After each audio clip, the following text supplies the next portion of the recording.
entreprises qui prennent soin de la planète. Nathalie Croiset sur BFM Business.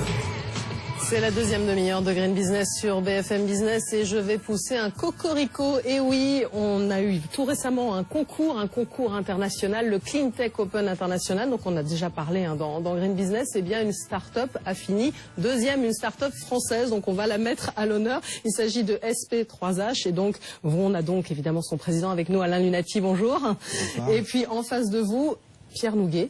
Bonjour, donc cofondateur du Clean Tech Open France, vous êtes également cofondateur d'Ecosys Group. Votre camarade Olivier Duverdet était déjà dans ce plateau, sur ce plateau il y a quelques instants. Donc on va parler d'abord avec vous de ce concours, de cette présence, puisque finalement on suit ce que fait le Clean Tech Open France. Puis voilà, il y a eu ce concours international, c'était il y a quelques jours, 8-9 novembre à San José, si on veut parler en Californie. Il y a du dynamisme là-bas. Incroyable. Comment vous l'avez senti? Incroyable. Et puis un dynamisme pas simplement américain, mais un dynamisme européen. Et puis cette grande joie que vous venez d'annoncer, effectivement, d'une start-up française qui prend la deuxième place sur le podium, la médaille d'argent. On espère que l'année prochaine on aura la médaille d'or, mais c'est déjà une belle étape. Et c'est incroyable de voir cet écosystème californien dans lequel il n'y a pas simplement, encore une fois, des Californiens, mais toute une équipe complète d'Européens et de Il y avait 35 pays, je crois, à peu près. 35 pays, et bien évidemment, au-delà de l'Europe, des gens qui venaient du Japon, d'Australie. Et surtout, c'est ce mélange des gens, c'est-à-dire les académiques avec les entrepreneurs, avec les grosses boîtes qui se mélangent, parce que clairement, il faut inventer un nouveau monde, on le sait, vous le dites souvent ici, eh bien, il est en train de se faire ce nouveau monde. Voilà, faire travailler les grands et les plus petits ensemble. On va revenir sur cette démarche aussi, sur les ambitions, puis même les ambitions françaises. Il faut se mettre en avant aussi de temps en temps, ça nous manque un petit peu. Alain Lunati, SP3H, donc déjà bravo, deuxième donc de cette épreuve. Vous avez inventé, il faut nous l'expliquer de façon très précise quand même, ce que c'est un capteur de mesure, c'est ça en temps réel de la qualité d'un carburant, c'est bien ça? Tout à fait, oui. Donc c'est un tout petit système qui va se retrouver dans le réservoir de la voiture et qui va informer en temps réel de ce que vous avez mis dans votre réservoir.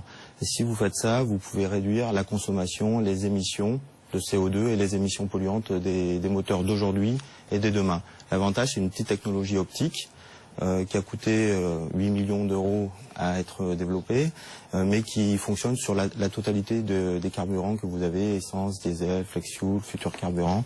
Donc c'est pas que pour aujourd'hui, c'est aussi pour demain. Donc ça coûte 8 millions d'euros à mettre en place, mais je crois que vous avez réussi à en faire finalement d'avoir un coût qui est moindre, on va dire, finalement, pour ce produit. Alors, la recherche et le développement, c'est nos 8 dernières années. Aujourd'hui, on est dans des phases de développement industriel.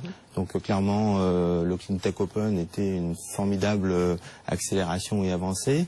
Aujourd'hui, effectivement, le prix du capteur devait être à coût automobile, puisqu'on vise les marchés des transports. Et vous savez que tout coûte cher sur une voiture. Donc, on vise un petit système qui coûtera moins de 30 euros. Il n'est pas évident que le coût, d'ailleurs, revienne à la charge de l'utilisateur, mais puisse être compatible avec les contraintes de l'automobile. Alors, pour bien comprendre les enjeux, voilà, on parle souvent de contraintes sur les émissions de gaz polluants. C'est vrai, c'est ça, par exemple, à la sortie du pot d'échappement. Là, vous êtes dans une autre démarche, finalement, celle sur la qualité du carburant. Oui, parce qu'il y a un très gros problème aujourd'hui qu'il était difficile d'adresser, et c'est en gros, il faut trouver la façon de faire fonctionner un moteur avec son carburant. Et c'est pas simple. Il y a une infinité de carburants, parce que les carburants sont composés de milliers de molécules, et le moteur est réglé que sur un seul carburant. Et donc, en fait, il y a un manque entre régler un moteur sur un carburant que vous ne retrouverez jamais à la pompe, statistiquement c'est impossible, et derrière, la nécessité d'avoir un moteur optimisé en permanence. Nous, on est en gros le chaînon manquant, c'est-à-dire on fournit aux constructeurs un outil d'aide à la décision qui va leur permettre d'améliorer les performances du moteur d'aujourd'hui. Environ 5% en consommation en émissions, jusqu'à 30% en émissions polluantes type NOx, particules, on en a beaucoup parlé récemment dans la presse. Oui, donc le challenge est très ambitieux, international. Les annonces autour de la ville de Paris, aussi les ambitions par rapport à la réduction du nombre de véhicules, en tout cas moins de 17 ans qui ne devra pas circuler dans Paris. Enfin voilà, c'est une question qui revient régulièrement. Oui, et puis vous imaginez au niveau mondial, parce que c'était une partie de la démarche, ça a été de se dire que il y a quelques chiffres à retenir, 30 milliards de tonnes de CO2 chaque année. Donc voilà, 25% c'est le transport. Et maintenant vous prenez un chiffre ou deux, c'est 3 voitures pour 1000 habitants en Inde, 25 voitures pour 1000 habitants en Chine, 550 en Europe, 830 aux États-Unis. Le problème, c'est que les 25 en Chine, c'est déjà le plus gros marché automobile de la planète.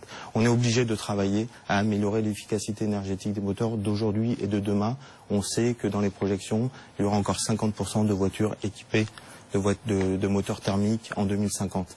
On est là dans la transition. Pierre Nouguet, quel regard vous portez sur SP3? Parce que typiquement, SP3A, on le sent, vous dites, voilà, le moteur thermique, ça va continuer à l'heure où on parle de mobilité, d'autopartage, de covoiturage, de voitures électriques. Il faut penser à ce qu'on a maintenant, c'est ça? Oui, absolument. Et puis il faut traiter le sujet. Ce qui nous a beaucoup plu chez SP3A, c'est chez Alain, avec tout Ecosys, le Cleantech Open, tous ceux qui travaillent autour de ce projet, c'est au-delà de la R&D et de l'aspect technique qu'ils ont développé, c'est l'ambition qu'Alain porte avec ses équipes et la capacité à faire le tour du monde. Ils ont fait plusieurs fois le tour du monde. Ils ont rencontré tous les constructeurs, ils ont rencontré toutes les personnes, tous les centres de labo, etc.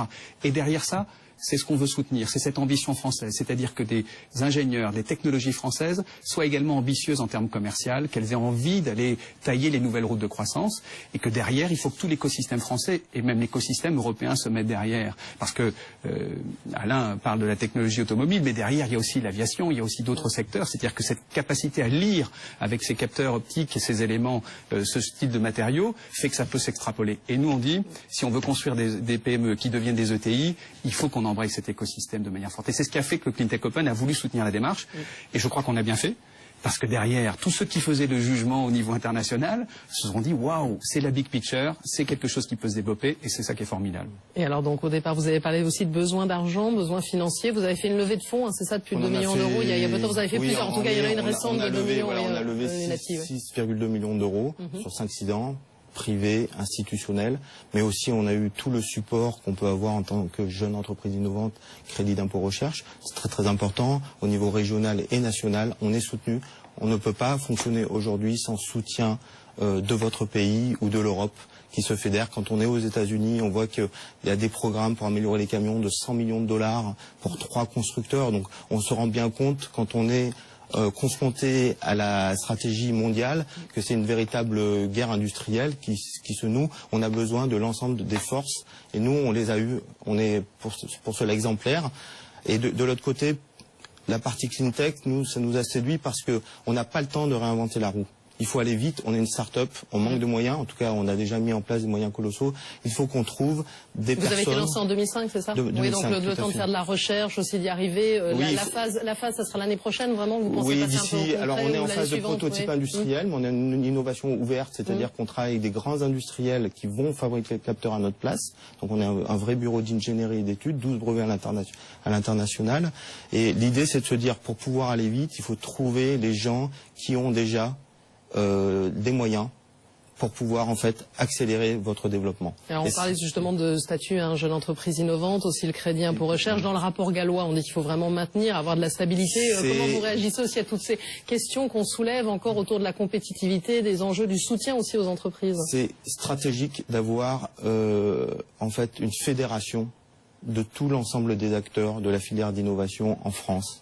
Autour de sociétés comme les nôtres. C'est très important. Le crédit d'impôt recherche, je ne vais pas dire que si on ne l'avait pas eu, on n'aurait pas développé, mais on ne sait sans doute pas où on en est aujourd'hui. Or, aujourd'hui, la guerre, c'est le time to market, c'est le temps pour pouvoir être capable d'arriver avec un produit. Vous êtes sur un marché mondial, parce qu'on le disait. Oui, avec des concurrents qui pèsent quelques milliards d'euros, mais qu'on a pris de vitesse simplement parce qu'on est parti avec une technologie qu'on maîtrisait dans le domaine du raffinage et de la pétrochimie, sauf que la technologie pesait 200 kilos, faisait 2 mètres de haut et coûtait 1 million d'euros. Donc le challenge technologique, là où on a été fort, c'est de le réduire à un petit système de 300 grammes de 30 euros. Ce système a effectivement, comme a dit Pierre, des applications dans le domaine médical, dans le domaine pharmaceutique, dans le domaine de la chimie et de l'industrie et de l'aéronautique, puisque finalement on est capable de détecter les produits organiques. Donc on a focalisé sur le domaine automobile, réduction du CO2 des émissions. Mais effectivement aujourd'hui, nos vecteurs de croissance, c'est aussi d'aller capturer des marchés. Pour ça, on a besoin de faire vite et on a besoin justement d'avoir le support de l'ensemble de la, je dirais, du microcosme de l'écosystème. Et il faut le dire, il faut juste le préciser, vous êtes à Aix-en-Provence, tout se passe pas aussi à Paris, et ça il faut le dire. Pierre Nouguet, voilà, sur ces questions-là, l'innovation, parce que je parlais aussi du pacte de compétitivité, j'ai l'impression qu'on a des